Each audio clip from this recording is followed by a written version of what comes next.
wabarakatuh. Nama saya Cikgu Rahmawati binti Muhammad Sharif, merupakan guru pendidikan Islam dari SK Putrajaya Presin 51.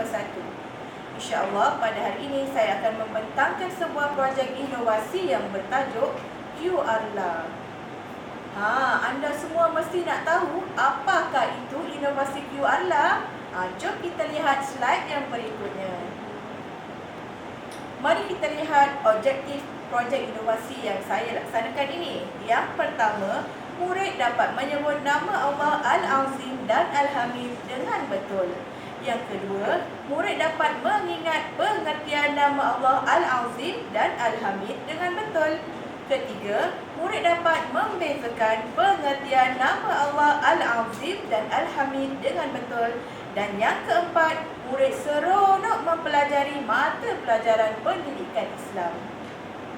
Mari kita lihat siapakah kumpulan sasaran projek inovasi saya ini, iaitu terhadap 3 orang murid beragama Islam daripada kelas tahun 4 OPEL yang terdiri daripada seorang murid lelaki dan 2 murid perempuan.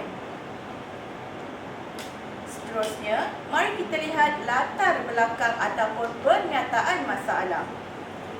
Kementerian Pendidikan Malaysia akan melaksanakan penarapan terhadap surau dan musola sekolah-sekolah KPM bermula pada tahun 2022. Antara tujuan penarapan adalah untuk meningkatkan inovasi sebagai budaya kecemerlangan surau dan musola di sekolah-sekolah KPM. Rentetan itu, saya mengambil keputusan untuk menghasilkan sebuah inovasi yang boleh dihasilkan di musola, di samping boleh digunakan untuk kemudahan pembelajaran murid-murid dan guru-guru di Sekolah Kebangsaan Putrajaya Presin 51.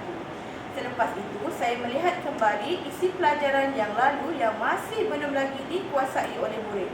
Permasalahan yang dihadapi oleh murid adalah murid tidak berjaya untuk menyebut, mengingat dan membezakan maksud nama Allah Al-Azim dan Al-Hamid dengan betul. Murid juga kelihatan hamba dan mengantuk apabila guru sekadar mengulang-ulang nama Allah Al-Azim dan Al-Hamid. Justru terhasillah inovasi QR Lab. QR Lab merujuk kepada QR kod lagu untuk membantu murid menyebut, mengingat dan membezakan nama Allah Al-Azim dan Al-Hamid. Apabila guru atau pemurid scan QR kod tersebut, maka terpaparlah nyanyian lagu oleh guru di saluran YouTube. Lirik lagu nama Allah Al-Azim dan Al-Hamid telah dihasilkan dalam bentuk mural di dinding musola sekolah.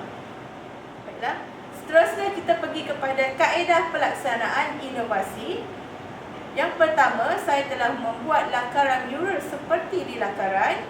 Dan yang kedua, saya telah menyediakan bahan untuk membuat mural, iaitu seperti berus lukisan, pensel, marker, pemadam, cat pelaka, kertas putih A4, ink dan juga pisau.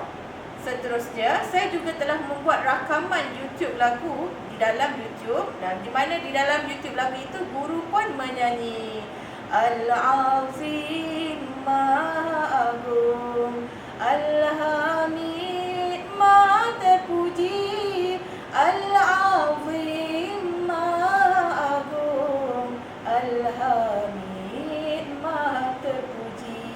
Baiklah, anda semua boleh melihat nyanyian saya ini di dalam link YouTube channel yang akan saya kongsikan di paparan. Seterusnya, guru membuat QR kod link YouTube lagu dengan bantuan internship IPIS Bandar Baru Bagi, di mana tuan-tuan dan puan-puan bolehlah scan QR kod yang saya paparkan ini untuk mendapatkan rakaman lagu YouTube oleh saya. Bagaimanakah inovasi ini digunakan? Yang pertama, murid akan berdiri menghadap mural, kemudian murid ataupun guru akan scan QR code, kemudian guru akan on speaker, kemudian murid akan menyanyi sambil melihat berulang-ulang kali mural di dinding. Baiklah, mari kita lihat berapakah kos bagi menghasilkan inovasi tersebut. Projek inovasi ini dibangunkan dengan kos yang minimal kerana mendapat tajaan dan sumbangan serta bantuan daripada pelbagai pihak. Berikut merupakan bahan yang digunakan untuk menghasilkan inovasi, iaitu berus lukisan mendapat tajaan, pensel mendapat tajaan, maka pemadam cat pelaka kertas putih A4, ink dan juga pisau mendapat tajaan. Manakala hanya kos pisau sahaja yang saya tanggung, iaitu RM2. Jadi jumlah kos yang ditanggung oleh saya ialah RM2 sahaja, manakala bahan-bahan yang lain mendapat tajaan daripada panitia lain. Baiklah, mari kita lihat apakah impak sebelum dan juga selepas inovasi diperkenalkan. Keputusan ujian 1 sebelum inovasi diperkenalkan dan ujian 2 selepas inovasi diperkenalkan seperti di paparan. Semasa ujian 1, murid A hanya berjaya mendapat 3 daripada 4 markah pada soalan 2, manakala soalan 1 beliau tidak berjaya mendapat sebarang markah. Tetapi semasa ujian kedua, murid A berjaya mendapat 2/2 markah dan juga pada soalan yang kedua beliau mendapat 4/4 markah. Kemudian murid B sebelum inovasi diperkenalkan, beliau tidak berjaya mendapat sebarang markah. Kemudian pada soalan yang kedua beliau hanya berjaya mendapat 2/4 markah. Kemudian semasa ujian yang kedua selepas inovasi diperkenalkan, murid B berjaya mendapat 2/2 markah, manakala ujian soalan yang kedua mendapat 4/4 markah. Manakala murid C semasa ujian 1 dijalankan, iaitu sebelum inovasi dilaksanakan, murid tidak berjaya mendapat sebarang markah untuk soalan 1 dan soalan kedua murid berjaya mendapat 4/4 markah. Selepas inovasi diperkenalkan, murid C berjaya mendapat 2/2 markah dan juga soalan yang kedua murid berjaya mendapat 4/4 markah. Sikap murid sebelum inovasi diperkenalkan dan selepas inovasi diperkenalkan. Sebelum inovasi diperkenalkan, murid kelihatan mengantuk dan bosan serta kurang fokus kerana guru sekadar talk and chop isi pelajaran. Kemudian, selepas inovasi diperkenalkan, murid kelihatan lebih aktif dan ceria kerana sesi pembelajaran berlaku di luar bilik darjah. Murid kelihatan teruja melihat mural yang sangat cantik. Murid juga seronok ketika scan QR code dan seronok menyanyi sambil belajar di hadapan mural yang cantik. Manfaat lain, sudut inovasi QR lah boleh dijadikan sudut bergambar dan aktiviti murid kerana penghasilan mural sangat cantik dan ceria.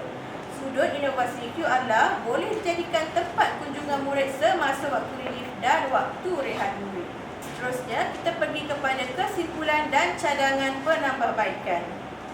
Inovasi QR lah dicipta bagi memudahkan proses pengajaran dan pembelajaran melalui kemudahan pembelajaran di luar bilik darjah, di samping murid tidak perlu menyalin nota bagi menguasai isi pelajaran. Inovasi QR lah berjaya membantu murid menyebut, mengingat dan membezakan maksud nama Allah Al-Azim dan Al-Hamid. Murid juga kelihatan semakin berminat mengikuti kelas pendidikan Islam dan antara cadangan penambahbaikan inovasi adalah seperti berikut. Yang pertama, membuat inovasi mural di kawasan yang berbumbung ataupun di dalam bangunan. Inovasi mural boleh dibuat dalam bentuk banner supaya mudah dibawa. Memperkemaskan lagi serta tambah baik lagu inovasi di YouTube supaya nampak lebih menarik. Boleh juga dianimasikan lagu tersebut. Dan akhir sekali, menyebarluaskan inovasi kepada semua murid Islam tahun 4.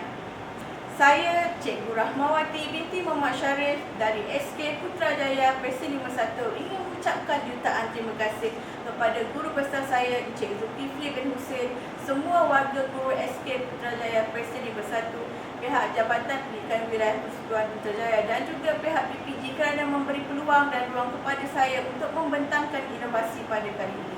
Sekian, terima kasih.